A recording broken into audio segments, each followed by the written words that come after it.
மாதம் ஆண்டவர் இந்த ஏப்ரல் மாதம் நமக்கு கொடுக்கிற ஒரு நல்ல வாக்குத்தத்தம், சத்துரு வெள்ளம் போல வந்தாலும் ஆவியானவர் எனக்காக கொடி ஏற்றுவேன். எந்த பிரச்சனை காற்றாற்று வெள்ளம் போல எனக்கு எதிராய் வந்தாலும் எனக்கு பின்பாக அந்த வெற்றியை அறிவிப்பு கொடுக்கிற ஒரு இயேசு, ஒரு பரிசுத்த ஆவியானவர் எனக்காக இருக்கிறார்.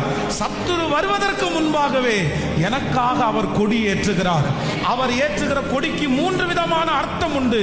முதலாவது அர்த்தம், எனக்கு ஜெயம் நிர்ணயிக்கப்பட்டது, எனக்கு ஜெயம் முடிவிற்கு வந்தது, நான் தான் ஜெயிக்க போகிறேன் என்கிறதற்காக கொடி ஏற்றப்பட்டது. இரண்டாவது, என்னுடைய கொடிக்கு அர்த்தம், இனி போர் செய்யக்கூடாது, இனி போரை நிறுத்துங்கள் என்கிறதற்காக பரிசுத்த ஆவியானவர் எனக்காய் கொடியேற்றுகிறார். மூன்றாவதாக, எனக்காக பரிசுத்த ஆவியானவர் கொடியேற்றுவதற்கு அர்த்தம், என் பிள்ளையினுடைய ஜெயத்தை விளம்பரப்படுத்துங்கள். என் பிள்ளை ஜெயித்தான், என் பிள்ளை ஜெயித்தான். வெள்ளம் போல சத்துரு வந்தாலும் ஆவியானவர் கொடியேற்றுவார், கொடியேற்றுவார்.